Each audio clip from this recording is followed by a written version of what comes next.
Apa?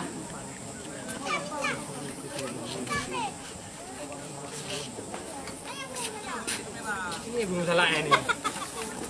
Gunung Malimo mana?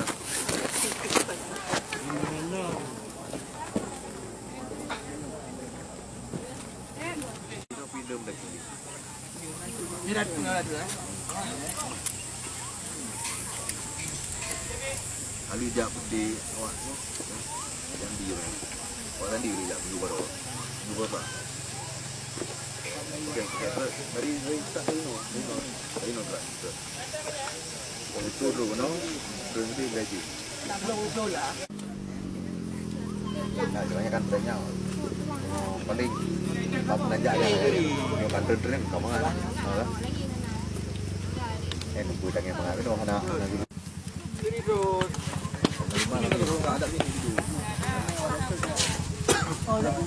Oh, kru habe, Bu. Kru bare.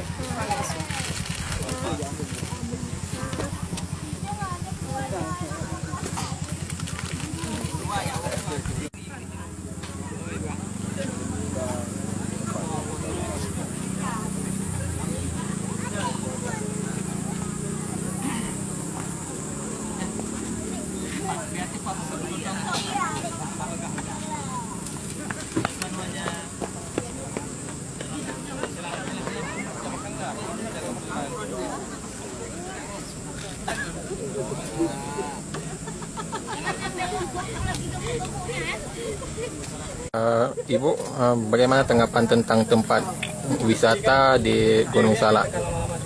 Bagi saya sih menyenangkan, habis itu pemandangannya bagus, bisa untuk santai sama keluarga, habis itu ya asik aja lah bawaannya, udahnya pun sejuk, bisa membuat pikiran tenang, memandang gunung gitu, pemandangan yang bagus lah. Fasilitas yang tersedia di sini seperti apa aja, Ibu? Fasilitasnya ya sebenarnya cukup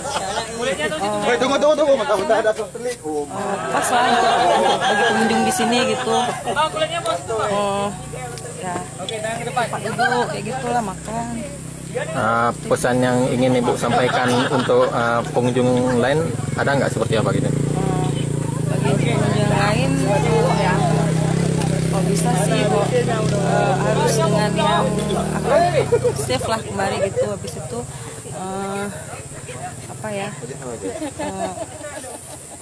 yang untuk refreshing lah. Nama lengkapnya siapa, Bu? Dulianda Dwita. Asalnya? Asalnya dari Loksmoe.